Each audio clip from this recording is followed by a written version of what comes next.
Chapter 1. The Rule of One Night. There was a rule at Northwood Academy older than the stone it was built on, older than the founding families whose crests hung from the rafters of the Great Hall like accusations. Blood does not lie, and blood does not change. If you were born Alpha, you commanded. If you were born Beta, you served and protected, proud of your place a half step behind.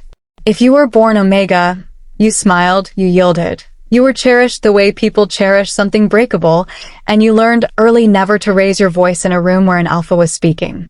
Scarlet Vane had been raised Omega without ever being raised at all. She had no house, no crest, no line of ancestors written in a book bound with gold thread. She had a scar along the inside of her left wrist, shaped almost like a crescent, and a memory that began at age 6 with smoke pouring black into a colorless sky. Before that, nothing. The fire that had taken whatever family she'd had took her name with it, and the woman who pulled her from the wreckage said only that the child had smelled wrong, too strong, too clean, a scent that should have belonged to a lord's son, and not a nameless girl coughing ash into her small hands. Northwood had taken her in on a scholarship reserved for exceptional scent trace, the kind of clinical phrase that let the academy pretend it wasn't breaking its own rules. Omegas did not have scent traces like that. Everyone assumed a filing error. No one asked twice, because no one wanted an answer that complicated the tidy architecture of their world. For 12 years, Scarlet had learned to be quiet in the specific way the abandoned learned to be quiet, not meek, but watchful. She kept her head down in Packmoot lectures, ran her laps in fourth-year shifter conditioning without complaint, and doodled unfamiliar sigils in the margins of her notebooks that she was fairly sure she'd seen somewhere before but could never place. She had exactly one friend, a beta girl named Delphine who'd transferred out the year before, and after that she had no one, which suited her better than people expected. Which was why, when the invitation to the Blood Moon Masquerade slid under her dormitory door on a plain card with silver ink, her first instinct was to assume it was a joke. It wasn't. Every student over 16 received one. That was the entire point of the tradition. For one night a year, rank dissolved. Masks went up, names went quiet, and the ballroom belonged to no one and everyone. The legend went that the custom began 300 years ago, when an Alpha heir and an Omega servant met behind identical masks and fell in love before either learned who the other truly was, a love the Academy's laws should have crushed and somehow didn't. Ever since, the night carried its own gravity. Students called it * the night fate keeps its books open. Scarlet did not believe in fate. But she believed, quietly, fiercely, in one single night where nobody would look at her and see a rumor with a scholarship attached. The ballroom on the night of the masquerade looked like something built by people who had never seen a shadow they didn't want to gild. Candlelight rippled gold across the vaulted ceiling, and a live quartet played something old and stringed and faintly sad, the kind of music meant to be danced to slowly. Masks of every make crowded the room. Porcelain, lace, gilded antlers, black velvet, and beneath them, for one night, an Alpha's son could laugh next to an Omega's daughter without either of them counting the cost. Scarlet wore a mask the color of dried blood, plain, unadorned, because it was the only one she owned. She stood near a pillar the way she stood near pillars at every event, and watched the room the way she watched every room. For exits, for insults, for the particular tilt of someone's chin that meant they'd recognized her and were deciding whether to say something cruel. She almost missed the boy in the storm gray mask entirely. He wasn't performing the way the others were. No swagger, no circling group of admirers waiting for his attention. He stood the way she stood, back to a wall, and when their eyes caught across the candlelight, neither of them looked away first. "You're not dancing," he said when he'd crossed the room to her, his voice low enough that it barely rose over the music. "Neither are you. I don't like being watched while I do it." Strange thing to say in a room full of masks. Something in his mouth almost curved into a smile. Masks make it worse. Everyone's watching harder, trying to guess. They didn't dance in the end. They walked instead. Out through the terrace doors into the cold, past the topiary shaped like howling wolves that the groundskeepers trimmed every spring, out toward the garden where the noise of the ballroom thinned to a murmur behind them. He didn't ask her name. She didn't ask his. It was, she would think much later, the only true conversation she'd had at Northwood in 3 years, Two strangers with nothing to perform for each other, talking about nothing important at all, until the town clock struck midnight and the spell of the night began officially to end. "I have to go," he said, and for one unguarded second, he sounded almost sorry about it. "So go." He didn't. Not immediately. He studied her mask like he was trying to memorize the shape of her mouth beneath it. "Same time next year?" "You don't know if I'll be here next year." "No," he agreed. "But I'd like to find out." He left first, cutting back toward the lit windows of the ballroom, his shadow long across the frost-silvered grass. Scarlett stayed a few minutes longer, watching her own breath fog in the dark, telling herself it meant nothing, that masks lied by design, that whoever he was would forget her by morning the way everyone always did. She walked back through the topiary alone, past the hedges cut into howling wolves, past a fountain someone had stopped years ago and never restarted, its basin dry and full of dead leaves that clattered faintly in the wind.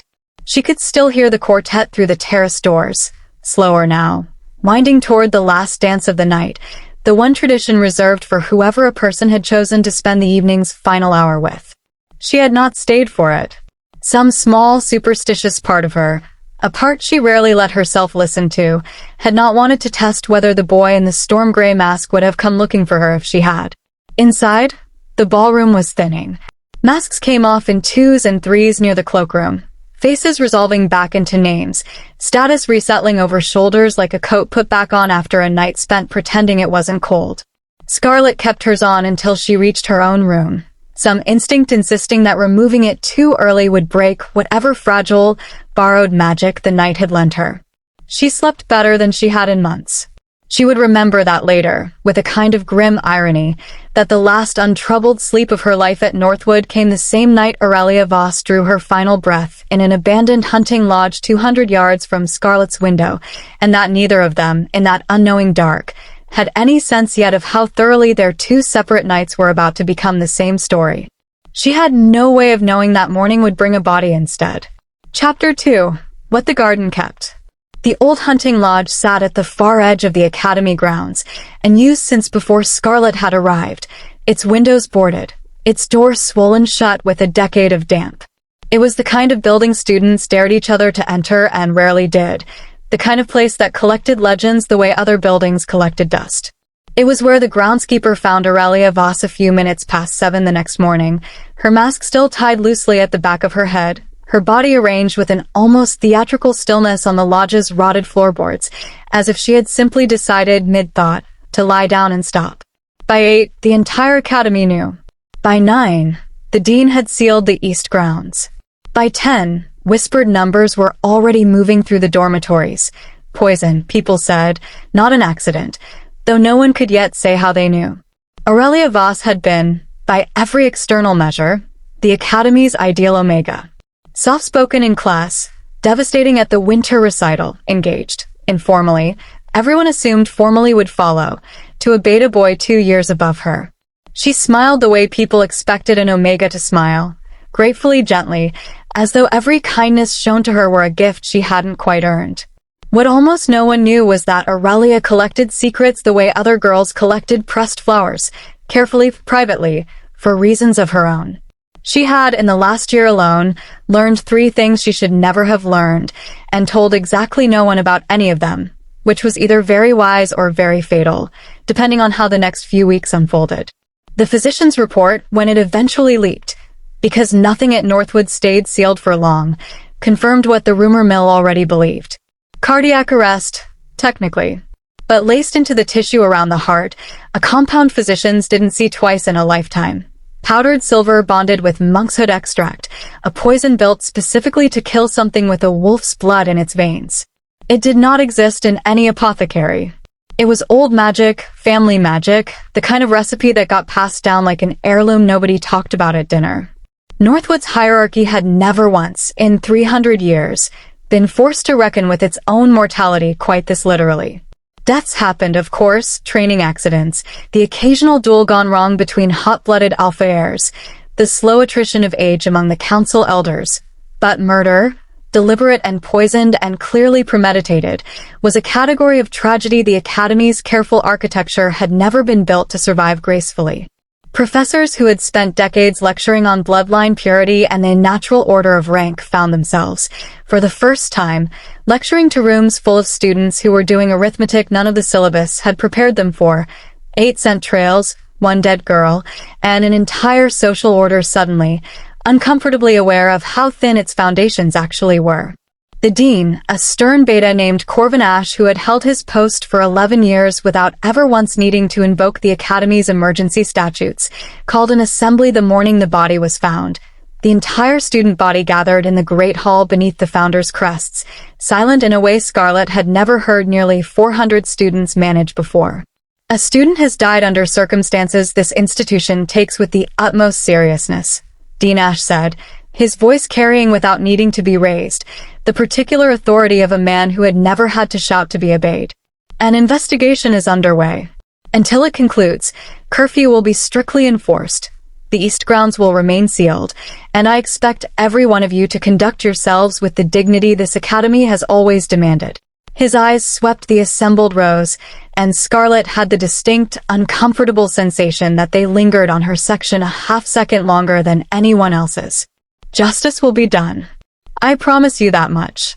And in the frost around the lodge, 8 distinct scent trails, layered and overlapping, all leading toward the same door, all leading away from it before dawn. Theo Ashgrove, Kai Marrow, Leor Ashgrove, Nash Calloway, Ivy Wrenwood, Wren Faulkner, Mira Solis, and Scarlet Vane. The dean's office smelled like old parchment and older authority. 7 students sat along the wall in stiff-backed chairs, none of them looking at each other, all of them looking anywhere else. Scarlet had never sat in this room before. She noted, with the flat calm of someone whose life had trained her for exactly this kind of ambush, that she was the only one still wearing yesterday's exhaustion, openly on her face. 8 scent trails, the dean said, not unkindly, but without warmth either. 8 students unaccounted for during the hours in question. I will ask this only once, and I expect the truth. Which of you can account for your whereabouts last night, in full? Silence answered him. A long, ugly, complicated silence, the kind that told its own story even without words. Theo Ashgrove broke it first, because Theo Ashgrove broke every silence first. It was, Scarlet would come to understand, simply how he was built, an heir's reflex to fill any gap before someone with less authority could fill it wrong. I was in the garden, he said. Walking. Alone for most of it. Alone, the dean repeated. Theo's jaw tightened, and his gaze slid, briefly, unmistakably, to Scarlet. She felt it land like a hand on her shoulder. For most of it, he said again, and offered nothing further. One by one, the others gave their versions, thin, careful, edited things, each of them a story with visible seams. Kai claimed he'd gone out for air and lost track of time. Leor said he'd been looking for Theo. Nash said he didn't remember much of anything, which might have been true, given the state everyone knew he arrived at these events in. Ivy said she'd seen Aurelia arguing with someone near the lodge but wouldn't, or couldn't, say who. Rin said almost nothing at all, just that she had been walking, that she often walked at night, that it meant nothing. Mira cried before she'd said 2 full sentences, which somehow told the dean less than anyone else's answer had. When it was Scarlet's turn, she gave the truth, because she had learned that lies required a kind of social capital she'd never been permitted to build. I was in the garden. I spoke with someone. I don't know who. We wore masks. I never went near the lodge. And this someone can confirm your account? He was wearing a mask, she said again flatly. I couldn't tell you his name if my life depended on it. Which, she understood the moment the words left her mouth. It very possibly did. The dean's eyes swept the row once more, weighing 8 faces, 8 half-truths, 8 scent trails that all led to the same door and none of them led anywhere useful. The dean studied the row of them a moment longer, and something in his expression, not quite pity, not quite suspicion, something caught uncomfortably between the two, made Scarlet wonder if even he understood, already, how impossible this particular puzzle was going to be. 8 scent trails and 8 sealed mouths. A poison that belonged to no known apothecary. A victim whose reputation had been, until 3 days ago, as spotless as new snow. Northwood's disciplinary systems had been built to handle theft, cheating, the occasional brawl between rival houses. Nothing in the dean's 11 years of tenure had prepared him for a murder that 8 of his most prominent students all appeared, on paper, capable of having committed. "Understand," he said, quieter now, addressing the whole row rather than any one of them, "that I would very much prefer this resolved quickly, quietly, and correctly. The council will not wait patiently while 8 children protect each other's secrets. If I cannot produce answers within a reasonable window, they will send their own investigators. And I promise you, Founders Council interrogators do not ask questions half as gently as I have this morning." No one moved. No one, Scarlett noted, looked especially reassured. "This inquiry is not closed," he said. "It has only begun." Chapter 3. 8 doors, no exits. They gathered, not by agreement, not by friendship, but by the sheer gravity of shared catastrophe, in the unused music room on the 3rd floor of the East Wing an hour after the dean dismissed them. Nobody had suggested the meeting out loud. They had simply all drifted there, the way animals caught in the same trap drift toward each other, not out of trust but out of the grim mathematics of having nowhere else to go. Scarlett arrived last and stood nearest the door, out of long habit. "Someone needs to say it," Nash said, dropping into the room's single dust-sheeted armchair with a bitterness that didn't match his usual crooked grin. "One of us was in that lodge. One of us watched her die, or worse. Or none of us did," Lior said. "Maybe the killer wore our scents." "Maybe." "Don't," Theo said, and the single syllable landed with the particular weight only an alpha's voice could carry. Not loud, never loud, just absolute. Masking someone else's scent trail for 6 people at once isn't possible, and you know it. Whatever happened last night, it happened because 8 of us went somewhere we shouldn't have, for reasons none of us want to say out loud. "Then say yours first," Ivy said coolly, arms crossed, gaze flicking between Theo and the corner where Scarlett stood. "Since you're so eager to play judge." Theo's silence was answer enough. Whatever had drawn him to that garden path, he wasn't offering it up freely, not even now, not even with a girl dead and 7 suspects trapped in a room with him. It was Ren who spoke next, quiet as always, but with a steadiness that cut through the noise. "Aurelia knew something about each of us," she said. "Something that mattered enough to bring us out there separately, in the dark, on the one night we could pretend to be nobody." Her eyes, when they lifted, were dry, but something in them had gone very still, very careful. She was going to use it. That's what Aurelia did. She collected things people wanted buried and waited to see what they were worth. "You'd know," Mira said, too quickly, and then flushed as every head turned toward her. "I only meant you 2 were close. Before." "We were," Ren said, and offered nothing else, though the muscle along her jaw ticked once, betraying more than her voice did. Kai, who had said very little since the dean's office, finally spoke, and when he did, his eyes went to Scarlett, not accusingly, but with something that looked almost like an apology on behalf of the room. "None of us can go to the council with this," he said. "Not honestly. Every one of us has a reason to keep our mouth shut, and every one of us knows it. That's the trap. Whoever did this didn't just kill Aurelia. They built a room where 7 people would rather protect a lie than find a murderer." Theo said, and this time when he looked at Scarlett, it wasn't guilt in his expression. It was something colder, something already halfway to a verdict. "There are 8 of us." "I told you the truth," Scarlett said, and hated how young her voice sounded in the space after his words. "I don't have a secret to protect. I have nothing at all." "Everyone has something," Theo said. "You just haven't found yours yet." It should not have stung the way it did. She had spent 3 years absorbing worse from people with far less reason to say it to her face. But there was something in the particular certainty of his voice, the voice of someone who had never once had to wonder if the world would believe him, that made the accusation land like a verdict already handed down. "If none of us can trust the others," Lior said slowly into the taut silence that followed, "then maybe the smartest thing is to find out who can be trusted least.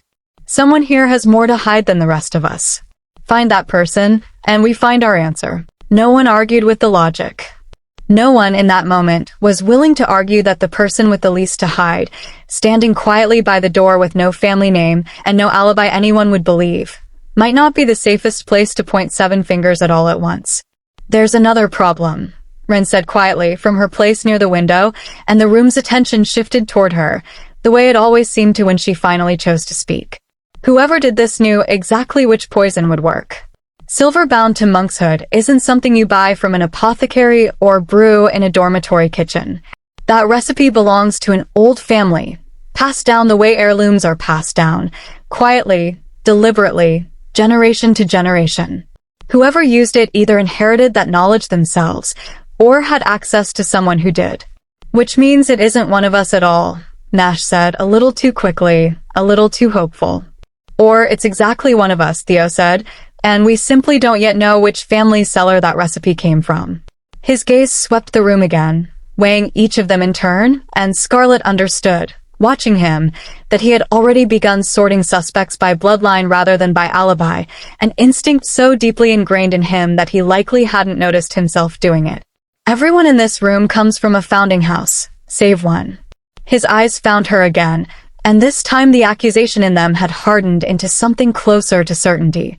Which makes it stranger, not less suspicious, that you were there at all. I told you where I was, Scarlet said, refusing to let her voice shake. I can't help that the explanation isn't convenient for you. Convenient has nothing to do with it, Theo said, though something in his jaw tightened, as if even he heard how thin the accusation sounded once spoken aloud in front of the others. Enough, Kai said, stepping between them before the exchange could sharpen further.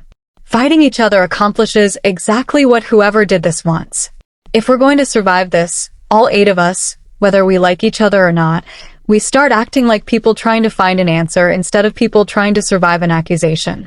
It was, Scarlet thought, the first genuinely useful thing anyone had said since they'd all filed into that dusty music room, and though no one voiced agreement out loud, the room's rigid posture eased, fractionally, enough that the meeting ended not in open hostility but in a wary, uneasy truce. 8 suspects, bound now not by trust but by the shared, grudging understanding that surviving this required, for the moment, pretending to be allies. Chapter 4 The First Note. The first message came 3 days later, slid beneath Scarlet's door sometime between the last bell and midnight curfew, on the same plain cardstock the masquerade invitations had used, in the same silver ink. I saw you there. No signature. No further explanation. Just 4 words that turned her stomach to ice, because she genuinely had no memory of being anywhere near the lodge, and someone, apparently, believed otherwise, or wanted her to believe they did. She wasn't the only one. By breakfast the next morning, the whispers confirmed it. Identical notes had reached 6 other doors overnight. Theo. Kai. Lear. Nash. Ivy. Ren. Mira found hers tucked into a library book she hadn't opened in days, which somehow felt worse, more invasive, than a note slid under a door. Whoever's doing this wants us paranoid, Kai said, catching up to Scarlet on the long covered walkway between the dormitories and the lecture hall, his breath fogging in the cold morning air. It's not evidence. It's pressure. Someone's trying to see who cracks first. Or someone actually saw something, Scarlet said, and wants us to know it without saying what. Either way, it isn't going to the council. Kai's mouth twisted, something rueful and a little exhausted in it. None of us can afford for this to become official. You understand that, right? Even you. Even me, Scarlet repeated, who has nothing to protect. Kai had the grace to look uncomfortable. He was Beta. Steady where Theo was commanding, warm where Theo was controlled, the kind of presence that made rooms feel less dangerous rather than more. Scarlet had noticed, in the 3 days since the murder, that he was the only one of the 8 who spoke to her without narrowing his eyes first. I don't think you did anything, he said. For what that's worth. It's worth more than you'd think, she said and meant it, and hated a little that she meant it. They walked in silence for a stretch, past the frost-killed rose garden, past the chapel bell tower where the academy's founders were interred beneath slabs no student had ever been permitted to read too closely. Theo's wrong about you, Kai said eventually, quiet, like it cost him something to say it about his own closest friend. He's scared. His family's entire position rests on this year going cleanly. No scandal, no shadow on the Ashgrove name before he's confirmed as Alpha candidate next spring. A murder investigation that touches his group is the worst thing that could happen to him right now, and fear makes people find the easiest target instead of the true one. And I'm the easiest target. "You're the only one of us with no family to make it expensive," Kai said gently, as if the unfairness of that sentence embarrassed him on the world's behalf. That's not the same as guilty. It should have comforted her. Instead, it settled into her chest like a stone, a confirmation of every quiet suspicion she'd carried for years, that the entire architecture of this place had been built to have someone like her at the bottom of it, ready to absorb whatever blame the top didn't want to carry. Chapter 4.5. A Kingdom Built on Rank. To understand why the 8 of them could not simply go to the dean with the truth, Scarlet had learned, one first had to understand exactly what Northwood asked of its most privileged students in exchange for their privilege. An alpha heir like Theo did not merely inherit status. He inherited an entire family's political weight, decades of alliances built on the assumption that the next generation would carry them forward without complaint or deviation. A single scandal, a murder investigation, a hint of scandal touching his inner circle, could unravel a marriage alliance a grandfather had spent 30 years securing, could cost a family its seat on the Founders' Council, could, in the very worst cases, see an entire bloodline quietly demoted from its founding status altogether, a fate treated at Northwood with something close to superstitious dread. Betas like Kai lived a slightly gentler version of the same trap, bred for loyalty, trained from childhood to protect an alpha's interests before their own, expected to absorb blame gracefully when it served the greater good of the pack they'd been assigned to. Kai had told her once, quietly, almost as an aside, that beta children were taught a specific phrase before they could properly walk: "Your alpha's shame is your shame first," and Scarlet had understood, hearing it, exactly why he'd spent a week watching Theo make an accusation he privately doubted without saying so out loud until the pressure became unbearable. And Omegas like Scarlet, like Aurelia, like Mira and Ivy and Ren in their different ways, inherited nothing at all except the expectation of gratitude. Gratitude for protection they hadn't asked for. Gratitude for a status permanently one rung below whoever happened to be born beside them. It was, Scarlet had come to understand over 3 long years, an entire social order built less on any real difference in strength or worth than on the tidy convenience of believing there was one, a hierarchy that required, above all else, that its categories never blur, never mix, never produce a child that didn't fit neatly into any of its 3 boxes. Which was precisely why a balanced child, if one ever surfaced, would frighten the founding families more than any murder ever could. A murder was a crime with an ending. A balanced child was a walking contradiction with no ending at all, proof, breathing and inconvenient, that the entire architecture might have been built on a lie from the very beginning. Scarlet did not know yet. On the cold morning, she finally worked up the nerve to confront Theo about the scent she'd recognized in the sparring yard, that she was about to become exactly that kind of inconvenient proof. She only knew that something about the careful, contained way he moved through the world reminded her, achingly, of 2 strangers on a garden path who had, for one single night, been permitted to simply exist without any of it mattering at all. Chapter 5. The Boy in the Storm Grey Mask. She didn't know it was Theo.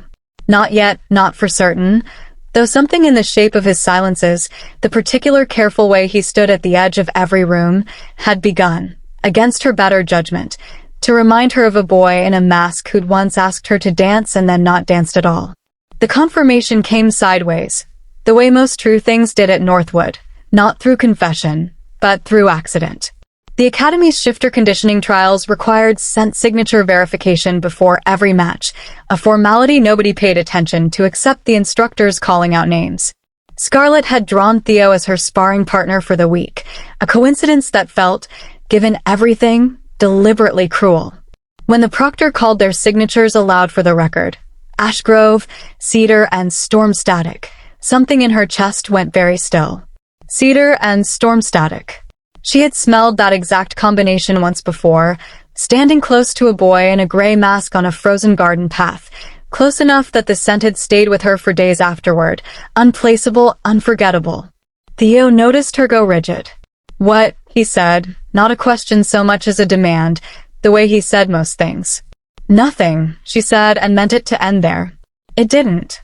Over the following practice, something in the way he moved, the particular guarded economy of it, no wasted motion, no performance for an audience, kept dragging her back to that garden path, to a boy who hadn't asked her name because for one night, a name hadn't mattered. By the end of the session, sparring gloves off, both of them breathing hard in the cold air of the practice yard. She said it before she decided to. The masquerade. You were in the garden. Theo went very still. It was answer enough. You, he said slowly, like a man solving an equation he resented the shape of.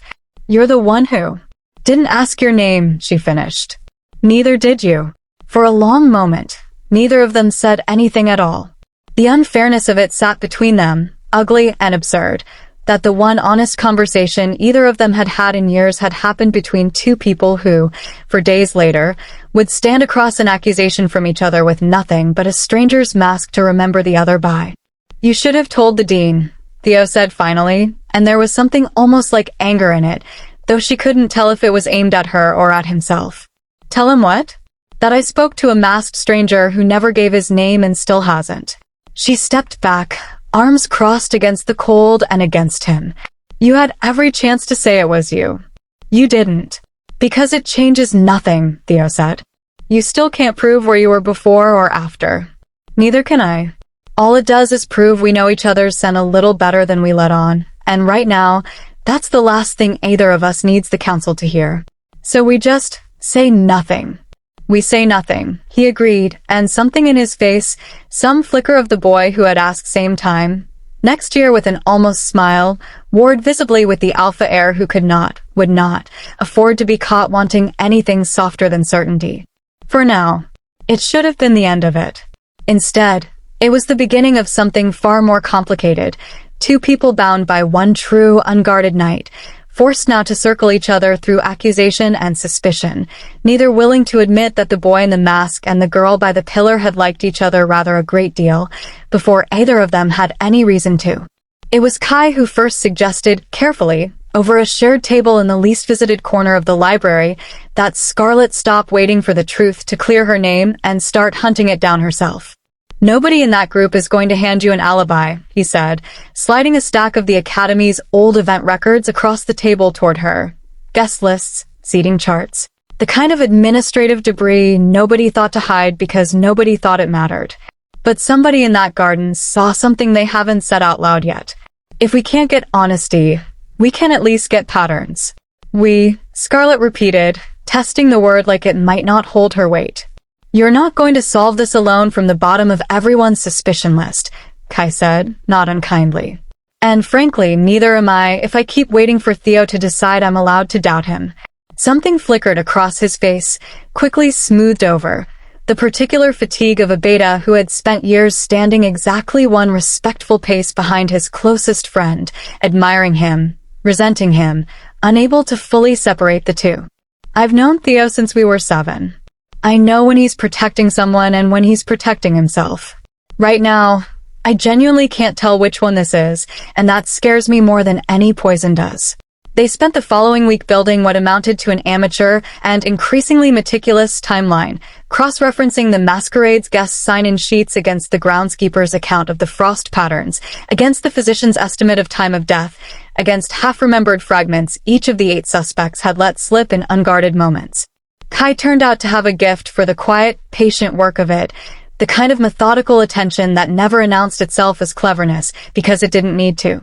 You didn't have to help me, Scarlet said one evening, watching him cross-reference 2 ledgers by lamplight with the same unhurried care he brought to everything. Most people in your position would have decided it was safer to let the scholarship girl take the blame and move on with their lives.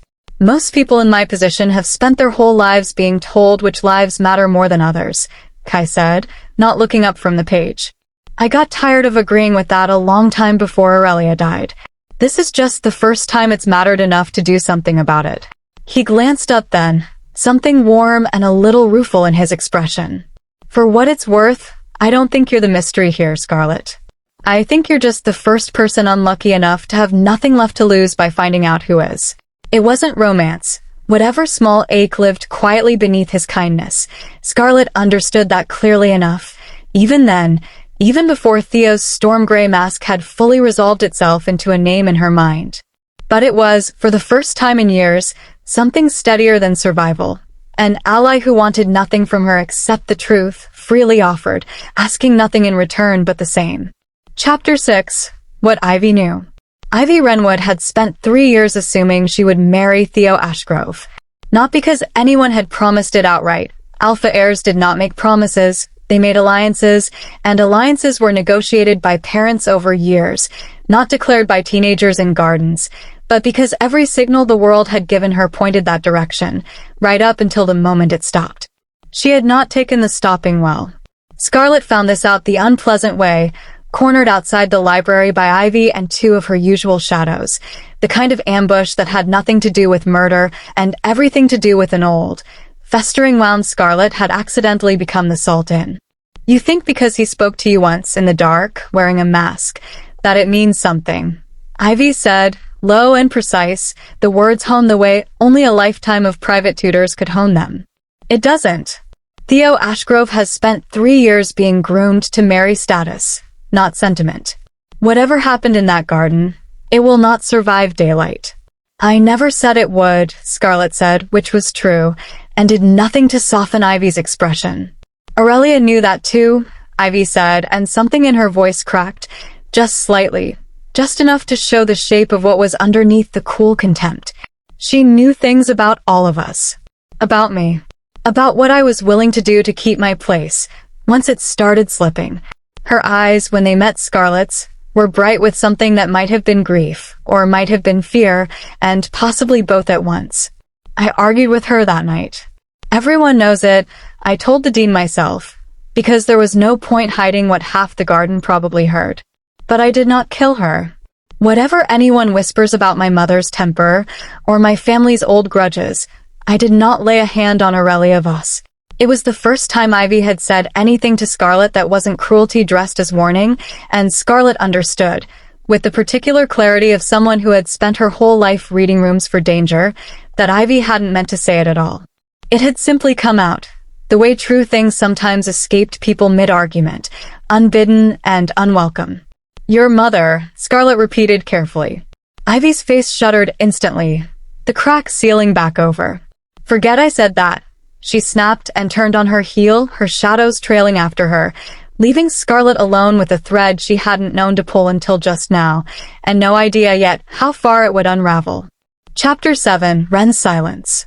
If Ivy wore her grief like armor, Wren wore hers like a held breath.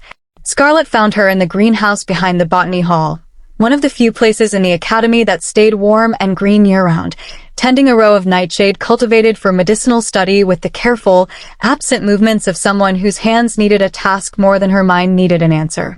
You were close to her, Scarlett said, not a question. She'd learned over the last week that direct statements got further with Wren than questions did. Questions gave her room to retreat behind that famous stillness, but a statement asked for either correction or confirmation, and Wren, it turned out, disliked leaving things incorrect. We grew up 2 houses apart, Wren said, not looking up from the nightshade. Before Northwood. Before any of this mattered. Her fingers paused over a leaf, precise, deliberate. People think Aurelia was soft because she smiled at everyone. She wasn't soft. She was patient, which is a different thing entirely, and far more dangerous, because patient people wait for exactly the right moment to use what they know. Did she ever use anything on you? Wren's hands went still. For a long moment, the only sound was the greenhouse's ancient iron radiators ticking against the cold outside. She knew something about my family, she said finally, quiet, precise, each word set down like a stone she'd been carrying a long time and was tired of the weight of. Something old. Something that would have cost us everything if it came out at the wrong time, in the wrong room. Her eyes lifted, and there was no performance in them. None of the careful management Scarlett had grown used to seeing on every other face at Northwood. I did not kill her for it. I loved her enough, once, that I would have let her ruin me before I let anyone hurt her first. Whoever did this took something from me that I don't think I can explain to people who never understood what she actually was, underneath all that patience. It was, Scarlett realized, the first time anyone in the group of 8 had spoken about Aurelia as a person rather than a mystery to be solved or a threat to be neutralized. Something about the honesty of it, grief instead of calculation, made her trust Wren in a way she hadn't quite decided to trust anyone else yet. Everyone keeps asking what she knew, Wren went on, moving down the row of nightshade with the same unhurried precision, as though that was the whole of her. Nobody asks what she was afraid of. She used to say the worst thing about being the perfect Omega was that nobody ever checked whether the girl underneath the performance was actually alright. She collected secrets, yes, but I think some nights it was less about power and more about proof. Proof that she saw things other people missed. Proof that she mattered for something sharper than her smile. Ren's hands finally stilled entirely, resting flat against the potting table. I have spent this whole week furious at whoever did this, and furious at myself for not seeing how far she'd let it go, and I don't know yet which fury is going to win. You don't have to decide today, Scarlet said, surprising herself with the gentleness of it. Ren looked at her properly then, something in her guarded expression easing by careful degrees. You're kinder than the rumors give you credit for, she said. For what it's worth, I don't think that's an accident. I think it's a great deal of practice, being kind in a place that has given you very little reason to be. Practice, Scarlet agreed, and stubbornness. In roughly equal measure. A ghost of a smile crossed Ren's face, the first Scarlet had seen from her all week. I can respect that combination, she said, and returned to her nightshade, though something between them, fragile and new, had shifted into something closer to alliance than either girl had expected to find in a greenhouse full of poison plants and unspoken grief. What was the secret? Scarlet asked. Ren's mouth thinned. Not yet, she said. Not until I know it isn't the reason she's dead. If it is, I'll tell the Dean myself, whatever it costs my family. But I won't hand it to 7 people who are still deciding whether to blame you for something none of us did. Her gaze, steady and unexpectedly kind, held Scarlet's. For what it's worth, I don't think it was you. You didn't know her. Whatever this is, it's older than you, and it's uglier than a scholarship girl who happened to be in the wrong garden. Chapter 8. Nash's Contradiction. Nash Calloway was, by every account Scarlet had gathered, the group's designated joke. The boy who made light of things that deserved gravity, who slid out from under serious conversations with a grin and a deflection, who had, according to 3 separate second-hand accounts, been too drunk on the night of the masquerade to remember his own name, let alone anyone else's crime. Which made it strange, when Scarlet finally cornered him in the empty training yard at dusk, how sober his eyes went the moment she asked him a direct question. You told the Dean you don't remember anything, she said. Kai says you were barely standing by midnight. Kai says a lot of things, Nash said, but the grin didn't reach his eyes this time, and something in his shoulders had gone tight defensive. What do you want, scholarship girl? The truth, same as everyone else. The truth. He laughed, short and humorless, and dropped onto the low stone wall bordering the yard, elbows on his knees, suddenly looking older than 18, older than any of them had any right to look. The truth is I remember every second of that night, and I've spent a week pretending otherwise because the alternative is admitting I was there for a reason none of you would forgive me for. Scarlet said nothing, which was, she'd learned this last week, the fastest way to get someone talking. Aurelia found out something about my family's finances, Nash said finally, staring at his own hands. Nothing criminal. Just humiliating. My father's been quietly bankrupt for 2 years, propped up on borrowed reputation and a Calloway name that's worth more empty than it would be if anyone knew the vault behind it was hollow. If that got out before the next Founders Assembly, we lose everything that isn't nailed down. My scholarship here, my sister's engagement, all of it. His jaw worked. I went to beg her not to say anything. She laughed at me. Not cruelly, just like it was funny that I thought begging would work on someone who'd already decided what she wanted to do with what she knew. I left angry. I didn't touch her. But I understand now why everyone in that garden had a reason to want her quiet, and I understand why none of us can look each other in the eye without wondering. Did you see anyone else there? Before you left. Nash hesitated, and for the first time, something like real fear moved behind his eyes. I saw Mira, he said quietly, coming from the lodge, not toward it. Crying. I didn't think anything of it. Everyone was crying about something that night, it turned out. But she saw me too, and neither of us has said a word about it since. Make of that whatever you like. Chapter 9. Myra's Secret. Mira Solis had spent the entire week being the group's quietest performance of innocence. Wide eyes, trembling hands. the kind of fragility that made accusations slide right past her, as though grief this visible couldn't possibly share a room with guilt. Scarlett had almost believed it too, until Nash's words settled into place beside everything else she'd gathered, until the pattern of it started to look less like coincidence and more like a shape someone had built on purpose. She found Mira in the chapel, of all places, sitting alone in the back pew beneath the founder's stained glass, hands folded so tightly in her lap the knuckles had gone white. "Nash saw you," Scarlett said, sitting down beside her without asking permission. "Coming from the lodge." Before Aurelia was found, Mira flinched like she'd been struck. For a long moment, she said nothing at all, and Scarlett let the silence stretch, because she had learned this past week that silence asked better questions than words did. "I found her," Mira whispered finally. "I found her, and I ran, and I told no one because I knew that whoever they blamed for finding her first would end up blamed for everything else. It's what happens. It's what always happens to the person standing closest when something breaks." "Why were you there at all?" Myra's hands twisted in her lap. "I wasn't supposed to be at the masquerade at all this year," she said. "My family were not founders. We're recent. Bought our way into good standing 3 generations back, and everyone at Northwood still remembers it, even when they pretend not to." Aurelia knew exactly how thin that good standing really was. She'd found out my grandmother forged the land deed that got us our founding adjacent status in the first place. If that came out, we lose everything, not just money.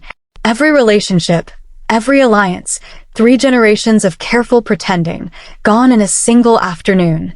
Her voice cracked. I went to plead with her. She wasn't unkind about it, not really. She just said she hadn't decided yet what she wanted to do with it, and that scared me more than if she'd threatened me outright. I left before I said something I couldn't take back. I don't know who came after me. I only know that when I doubled back for my shawl 20 minutes later, she was already gone, and the lodge was so quiet I could hear my own heartbeat. The stained glass above them threw fractured color across the pew, red and gold pooling over Myra's clasped hands like something ceremonial, and for a moment neither of them spoke, the chapel's old silence settling around the confession like it had settled around 3 centuries of other secrets before it. "You should have told the dean." "Tell him what?" Myra's laugh was thin, close to breaking. "That I have a motive to? That I was there, that I ran, that I've spent a week letting everyone assume I'm too soft to lie because it's easier than admitting I've been lying since the very first morning." She looked at Scarlett then, something raw and pleading in her face. "You're the only one of us with nothing to lose by this coming out. That must feel like a kind of freedom. I promise you, from where I'm sitting, it looks like the only kind left in this entire academy." Scarlett left her there, beneath the founder's stained glass, and did not tell anyone what Mira had confessed. Not yet. Not until she understood whether it was grief or guilt that had kept the other girl silent, and not until she was certain that handing one more secret to a group already drowning in them would do anything but make the drowning worse. Chapter 10. Leor's Ambition. If Myra's guilt was fear dressed as fragility, Leor Ashgrove's was ambition dressed as loyalty. He was Theo's cousin, close enough in blood to stand second in the succession line, far enough removed that everyone understood he would never be first, a position that bred, in Scarlett's observation, neither genuine devotion or a very patient kind of resentment, and she had begun to suspect, watching him this past week, that Leor carried both at once, in roughly equal measure. She confronted him not out of any particular strategy, but because he confronted her first, cornering her outside the council archive where she'd gone looking for old founding records, a detail she hadn't mentioned to anyone yet, and one that made his sudden appearance feel less like coincidence and considerably more like surveillance. "You're digging," Leor said, without preamble, arms crossed, blocking the archive doorway with the easy confidence of someone who had never once had a door refused to open for him. "Founders' records. Old scandals. What exactly are you hoping to find, scholarship girl?" "The truth," Scarlett said. "Same thing everyone claims to want. Careful what you dig up." His voice was pleasant, almost friendly, which made the warning underneath it land colder than if he'd shouted it. Some of these families have buried things so deep that the digging itself becomes dangerous, regardless of what you actually find. Is that a threat? It's a fact. Leor's smile didn't reach his eyes. My family's position rests entirely on Theo's confirmation as Ba Alpha candidate next spring. If this investigation drags on, if it touches the Ashgrove name with even a whisper of scandal, the Succession Council could delay confirmation indefinitely, and if Theo falters, I am next in line. You understand what that means. Every day this stays unsolved is a day that works, quietly, in my favor. I would be lying if I said that didn't matter to me. It was, Scarlett realized slowly, the most honest thing anyone had said to her all week, not a confession of innocence, but an admission of motive, so plainly stated it almost read as a dare. Did you kill her? No, Lior said, without heat, without offense, as though the question were simply data to be processed rather than an insult to be resented. But I won't pretend I haven't thought, more than once this week, about how convenient it would be if this whole mess simply cost Theo the crown without anyone ever needing to prove exactly why. His eyes, when they met hers, were unexpectedly frank. That makes me ambitious, not guilty. I'd ask you to remember the difference when you're done deciding which of us to distrust the most. You could have used that ambition to make things worse for him, Scarlett said slowly. Spread rumors. Let the suspicion linger. You haven't. Something flickered across Lior's face, surprise perhaps, that she'd noticed. I want the position, he said after a moment, quieter now, some of the practiced ease dropping away. I have wanted it since I was old enough to understand what it meant to be born one heartbeat away from power instead of holding it outright. But I am not fool enough to think a Ba Alpha crowned on the back of his cousin's ruined reputation would be worth having. Everyone would know how I got it. I would spend the rest of my life being the man who profited from someone else's disaster, and I find, rather to my own surprise, that I do not actually want to be that man. He studied her a moment, something almost curious in his expression. You're the first person in 3 years to ask me a direct question and actually wait for the honest answer instead of the polite one. Most people at Northwood have learned not to bother. Most people have learned it doesn't get them anywhere, Scarlett said. And yet here you are, Lior said, getting further than anyone else has managed in a week of official inquiry. He inclined his head, something that might, in a better mood, have passed for respect. For what it's worth, if you do find whoever actually did this, I'd rather see Theo cleared honestly than see him fall by accident. There's no ambition in inheriting a title nobody believes you deserved. Chapter 11. The Buried Bloodline. The Founders' Archive occupied the Academy's oldest wing, a long, narrow room beneath the chapel where the air itself seemed to have aged along with the paper, dry, faintly sweet with the smell of old leather bindings, cold in the particular way stone stays cold no matter the season.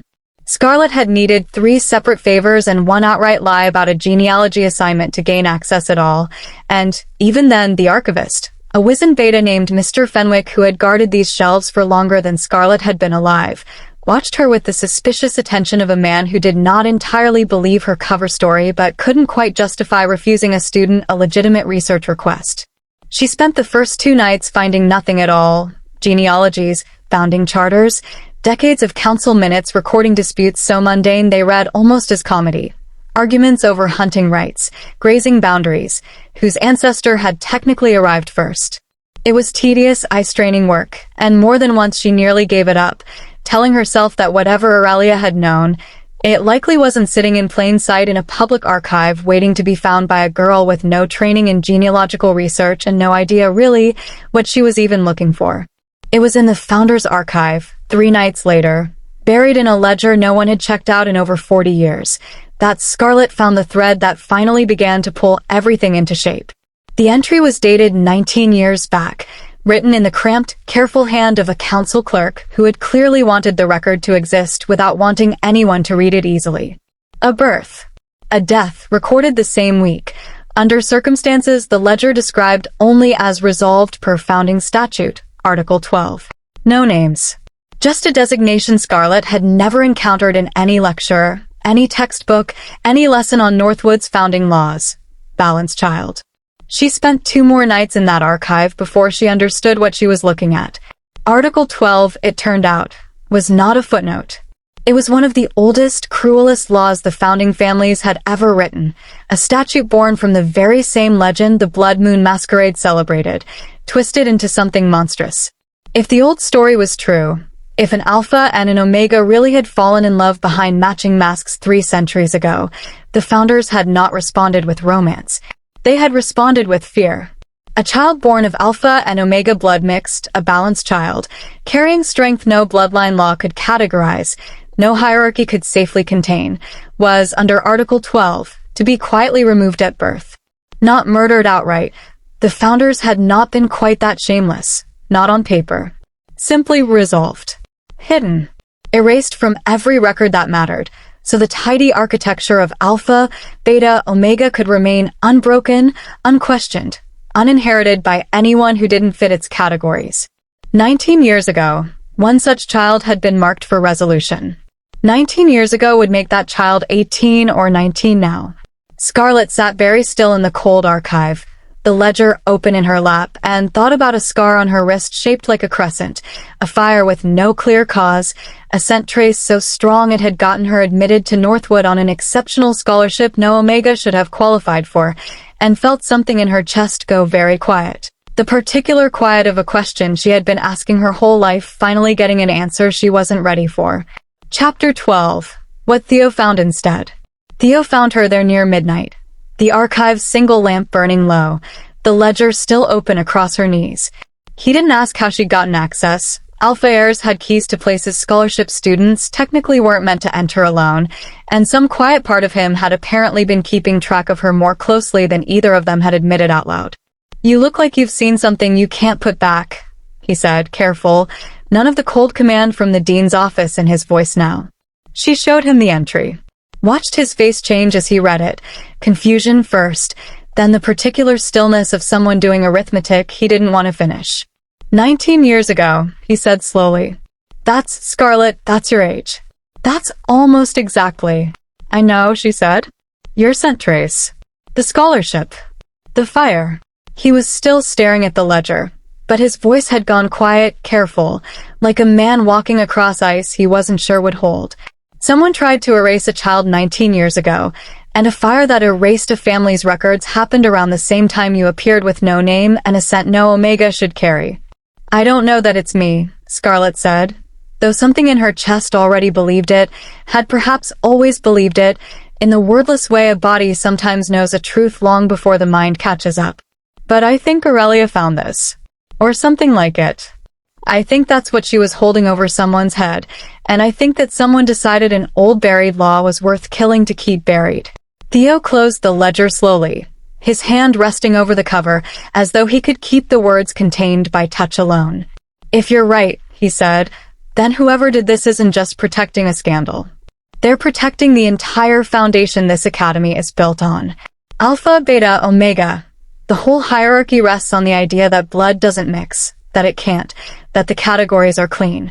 If a balanced child exists, if she's sitting in our lecture halls, alive, unresolved, 19 years after the law said she shouldn't be, then everything your family's power rests on is a lie." Scarlett finished, quiet, watching his face carefully for the flicker of an Alpha heir remembering mid-sentence exactly how much he personally had riding on that lie staying buried. It didn't come. Whatever else Theo Ashgrove was, controlled, guarded, raised from birth to put his family's position above almost everything else, the look on his face now held no calculation at all. Just something raw, something that looked, absurdly, like the boy in the storm gray mask who had asked a stranger to dance and then hadn't danced at all, too careful, too afraid of being watched doing something that mattered. "Then we find out who killed her," he said, "before they decide you're next." Chapter 13. Second warning. The second poisoning attempt came 4 nights later, and very nearly succeeded. Scarlett had taken to drinking the same spiced tea every evening in the dormitory kitchen, a small, unremarkable habit that made it embarrassingly easy for someone who knew her schedule to plan around. She noticed the wrongness only because Ren, of all people, had taken to walking her back to her room most nights since the archive discovery, an unspoken alliance neither of them had named out loud, and Ren's sense of smell, sharper and more suspicious than most, caught the trace of something bitter beneath the cinnamon before Scarlett had lifted the cup more than an inch from the saucer. "Don't," Ren said, knocking it from her hand before she understood why, the porcelain shattering against the stone floor, the liquid inside hissing faintly where it touched the old iron grate beneath the sink, a small, ugly detail that told them everything they needed to know about what had been in it. The physician confirmed it within the hour. The same compound found in Aurelia's system, silver and monkshood, prepared in a smaller dose this time, calculated. Scarlet understood with a cold drop in her stomach. Not to kill outright, but to weaken, to frighten, to remind whoever it was meant for exactly how easily her existence could be ended a second time, 19 years after the first attempt had presumably failed. Someone knows what we found in the archive, Theo said, pacing the length of the empty classroom where the group had gathered again, all 8 of them now bound not by suspicion, but by the shared, urgent understanding that whoever had killed Aurelia was still among them, still watching, still willing to kill again to keep an old law's secret buried. Someone who has access to Founder's records. Someone who knew, before any of the rest of us did, exactly what a balanced child 19 years ago would mean if she turned up alive at Northwood. That narrows it, Kai said grimly. Not many people outside the council even know Article 12 exists. It's not taught. It's barely written down anywhere except that one ledger.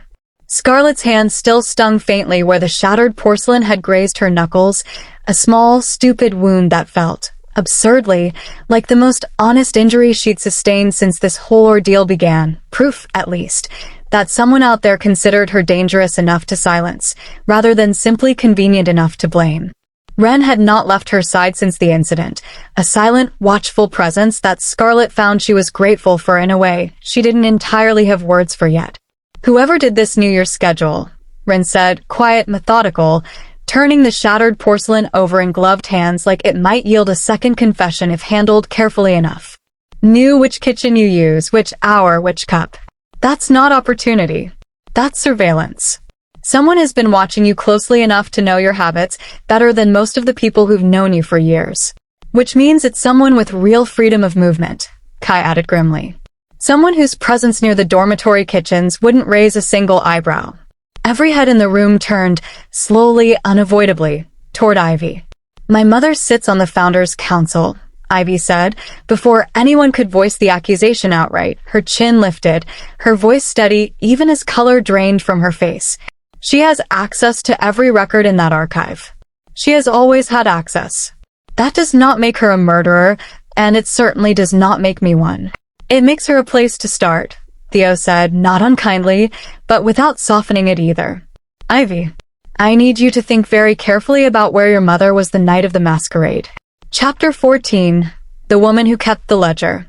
Vesna Renwood had built her entire life on the founding statutes the way other people built their lives on inherited houses, comfortably, unthinkingly, until the day someone knocked and asked to see the deed. Scarlet learned this from Ivy herself, 3 days later, in a conversation that cost the other girl something visible to have, her usual cool composure cracking in increments as she pieced together, out loud, in front of the one person she'd spent weeks resenting, the shape of what her own mother might have done. She was one of the founding council members who oversaw Article 12's enforcement 19 years ago, Ivy said, her voice carefully flat, the way voices go when their owners are holding something very heavy very still. She's spoken of it once, obliquely, when I was younger, some unfortunate necessity handled quietly, for the good of the bloodlines. I never asked what she meant. I didn't want to know. I think, somewhere, I always understood that not knowing was safer. Aurelia found the same ledger I did, Scarlet said. Or something like it. She must have realized what it meant, and who it implicated. And gone to my mother, Ivy said, finishing the thought neither of them wanted to say aloud, not to expose her at first. To use it. That would have been exactly like Aurelia, not cruelty for its own sake, just leverage, patiently gathered, patiently deployed. Her hands, folded tightly in her lap, trembled almost imperceptibly. My mother has spent 19 years believing that old mistake was resolved, buried, gone. If Aurelia told her it wasn't, if Aurelia told her the child survived, was walking these halls, was one poisoning away from unraveling every lie the founding families have told about clean blood and clean hierarchy for 3 centuries. She'd have every reason to make sure it stayed buried a second time. Scarlet finished quietly, whatever the cost. Ivy's composure finally broke, just slightly, just enough to show the girl underneath the armor she'd worn since the day Theo had stopped looking at her the way he once had. I have spent this entire week hating you for reasons that had nothing to do with murder, she said, low, almost ashamed. I am not proud of that. But I will not protect my mother if what you're suggesting is true. Whatever else I am, I will not be the reason a second girl dies to keep an old law's shame buried. Chapter 15. The Confrontation. They confronted Vesna Renwood in the Founders Archive itself, at Ivy's own insistence, on the theory, correct, as it turned out, that a woman who had spent 19 years believing her secret safely buried would not expect 8 18-year-olds to walk into the very room where the evidence lived and simply ask her, directly, to explain herself. They had argued beforehand about whether to bring the dean at all. Theo had wanted the full weight of the Academy's authority behind them from the first step. Ren had argued, more persuasively, that Vesna Renwood had spent decades learning exactly how to manage authority, how to smooth and deflect and quietly outmaneuver anyone with an official title, and that the one thing she would never have prepared herself for was 8 teenagers arriving with no official standing at all, only the plain, unbearable weight of the truth already found. In the end, they compromised. Dean Ash waited outside, close enough to intervene, far enough to let the confrontation unfold honestly first. Vesna was reviewing correspondence at the archive's long reading table when they filed in, and Scarlett watched her register all 8 of them at once, the particular stillness of someone doing rapid, silent arithmetic, weighing exactly how much they knew against exactly how much she could still afford to deny. Vesna was an elegant woman, silver-templed, dressed with the particular austerity of someone who had spent decades ensuring every detail of her appearance communicated authority before she'd said a single word. She did not deny it outright. Not at first. She simply looked at the ledger in Theo's hands, and then at Scarlett, standing quietly at the edge of the group the way she always stood at the edge of every room, and something in her carefully composed face went, very briefly, entirely still.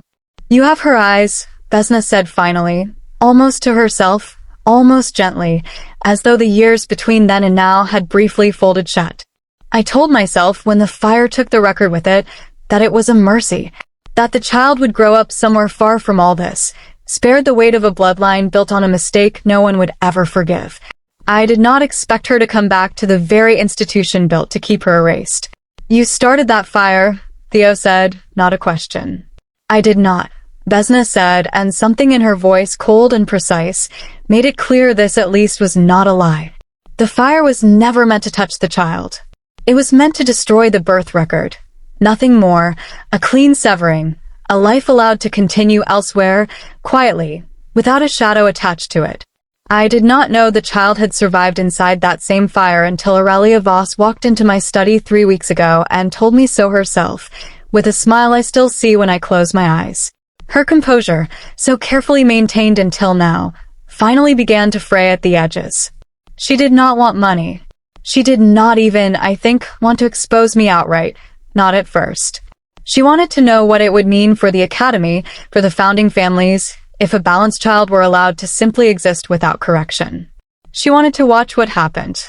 That was Aurelia's particular cruelty, not malice, curiosity, which is so very much worse, because it has no ceiling. "So you killed her," Scarlett said quietly, "to keep her curiosity from becoming everyone else's." "I killed her," Vesna said, and for the first time, something like genuine grief moved across her face, quickly buried, quickly smoothed away, because 19 years of careful silence were about to unravel in the hands of a girl who thought secrets were simply interesting, rather than lethal. "I am not proud of it. I will not pretend otherwise in front of children who deserve, at the very least, an honest reckoning. But I would do it again tonight if it meant protecting 300 years of order from collapsing because one girl found a ledger she was never meant to see. And me," Scarlett said. "The tea. A warning," Vesna said, "that I now understand came far too late to matter. You have already told them everything. The order I have spent my life protecting is already unraveling, whether I wished it to or not." She looked, in that moment, remarkably tired, remarkably human. The austere authority she'd worn like armor for decades finally, visibly, cracking under its own weight. "I imagine the council will want a full accounting. I imagine, for the first time in 3 centuries, they may actually get one." The Founders' Council had not convened a full emergency session in over 60 years, and the sheer novelty of it drew half the Academy's staff to the corridor outside the chamber doors, ostensibly on unrelated business, in reality unable to resist the gravity of history being made a few feet away. Vesna Renwood stood before the assembled council with the same austere composure she had worn her entire public life. Even now, even with the ledger Scarlet had found laid open on the table before her, even with her own daughter seated in the gallery, refusing to look away. The council elders, 7 of them, representing 7 founding bloodlines, their crests embroidered in gold along the high-backed chairs they occupied, listened to the account of Article 12's original drafting with expressions that ranged from genuine horror to a far more uncomfortable species of recognition, the look of people realizing they had, at some point, quietly benefited from a cruelty they'd never troubled themselves to examine too closely. The statute stands unrepealed, one elder said slowly, almost as if hoping someone might correct him. Which means, strictly by the law as written, the matter of the balanced child's existence remains unresolved, Theo said, standing from his place in the gallery before anyone could stop him, his voice carrying the particular authority of an heir who had, in the space of a few short weeks, decided exactly what kind of alpha he intended to become. With respect, Counselor, I would ask this body to consider what resolving has actually meant in practice for 300 years. A fire. A grieving father. A girl raised without a name because the alternative was admitting the categories we've built this entire academy around were never as clean as we needed them to be. His eyes found Scarlet's, briefly studying. I would ask the council to repeal Article 12. Not quietly. Not with another sealed ledger. Publicly, and with an apology owed to every family it has ever touched. The silence that followed was long enough that Scarlet found herself holding her breath without quite meaning to. It was Ivy finally who broke it, rising from beside her mother's empty chair, her voice steady despite everything the last month had cost her. My mother will answer for what she did, Ivy said. That is not in question, and I will not stand here and ask this council for leniency she does not deserve. But the law that frightened her into doing it is still on your books, still waiting to frighten someone else the exact same way, the next time a child like Scarlet is inconvenient enough to be born. Repeal it. Whatever else you decide about my family's shame, do not let this be the only thing that changes. It took the council 3 more days of closed deliberation to formally strike Article 12 from the founding statutes, 3 days in which Scarlet existed in a strange, suspended state, neither fully believed nor fully doubted, a living question the Academy had never had to answer before. When the announcement finally came, posted without ceremony on the Great Hall's public notice board, it read only 2 lines. Asterisk Article 12 is repealed, effective immediately. The founding families extend their acknowledgement of past harm. Asterisk it was not much as apologies went. It was, Scarlet understood. Watching students read it with expressions ranging from confusion to quiet, dawning relief, considerably more than 300 years of silence had ever offered before. Chapter 16. What the Truth Cost. The days that followed moved with the strange, disorienting speed of a dam, finally breaking after years of pressure. Vesna Renwood was taken before the Founders' Council within the week, Article 12 exposed in full for the first time in its 300-year history, its cruelty laid bare in front of the very families who had quietly benefited from its existence for generations. The hierarchy that had structured every hallway, every classroom, every unspoken rule at Northwood Academy did not collapse overnight. Old systems rarely do, but something in its foundation had shifted, visibly, irreversibly, the way a crack in stone announces itself long before the wall actually falls. Scarlet Vane, it turned out, upon a careful and reluctant review of 19-year-old records the council could no longer pretend didn't exist, was indeed the balanced child Article 12 had ordered erased, daughter of an Alpha father and an Omega mother whose love, like the legend the masquerade celebrated, had refused the tidy boundaries drawn around it. Her mother had died in the fire meant only to erase paperwork. Her father, Scarlet learned with an ache she hadn't expected, had died of grief within the year, having spent his final months searching for a daughter everyone had told him no longer existed. It was not a clean ending. Grief rarely arrives clean. But it was, for the first time in Scarlet's memory, an ending with a name attached to it, a history, a reason, and that, she found, mattered more than she'd expected it to. Ivy did not speak to her mother again before the council proceedings concluded, at least not in any way she was willing to describe. She spoke to Scarlet instead, once briefly, in the corridor outside the council chamber, her usual cool composure entirely gone. "I am sorry," she said simply, "for every unkindness I aimed at you before I understood what you'd actually survived. It was not friendship. It might, in time, become something close to it." Nash's family's hollow fortune came out in the wash of the wider scandal, as these things tend to when one secret cracks open and drags a dozen smaller ones out with it, but the exposure landed softer than he'd feared. The Academy, in the aftermath of Article 12's unraveling, found itself with considerably less appetite for punishing ordinary human shame. Myra's grandmother's forged deed likewise surfaced and likewise, remarkably, cost her family less than a week of very uncomfortable dinners. Lior's ambitions did not vanish, but something in him seemed, in the weeks after, quieter, more thoughtful, a man recalculating what kind of power was actually worth wanting. Ren finally told them Aurelia's secret, not out of obligation, but because she said, simply, that Aurelia deserved to be remembered as more than a mystery solved and closed. It was smaller than anyone expected, an old family debt, decades old, tied to nothing more sinister than a loan gone sour generations back. Aurelia had held it, Ren said, the way she held everything. Not to hurt Ren with it, but simply because she liked knowing things other people didn't. She was going to let it go eventually, Ren said, quiet, certain. "I believe that. I think that's the tragedy no one else wants to make room for, that she wasn't the villain in this. She was just a girl who liked secrets too much, in a world that made secrets lethal." Aurelia's memorial was held in the chapel the week the council's ruling was posted, a smaller, quieter affair than her family's status might once have demanded, but a truer one, Scarlet thought, than the performance a grander service would have required. Ren spoke, briefly, about the girl she'd known before either of them had learned to guard themselves so carefully, a description that bore almost no resemblance to the Kusursu's Omega the rest of the Academy had spent years admiring from a careful distance, and all the more moving for it. Even Ivy, dried and composed, laid a single white flower at the chapel steps before she left, a gesture that said more than any eulogy could have about a friendship that had curdled, at some point, into something neither girl had known how to fix before it was too late. Nash's family weathered the exposure of their hollow fortune more easily than he'd feared, in part because the wider scandal engulfing the founding families left considerably less appetite. He had spent the last month, in the quiet hours between investigation and exhaustion, doing more thinking about his own place at Northwood than he had in the previous 3 years combined, about the particular ache of being raised to stand a half-step behind someone else's greatness, about how much of his own loyalty to Theo had been genuine affection, and how much had simply been the only shape of belonging he'd ever been offered. He thought, watching Theo and Scarlet now, that he did not want that shape anymore. Not entirely.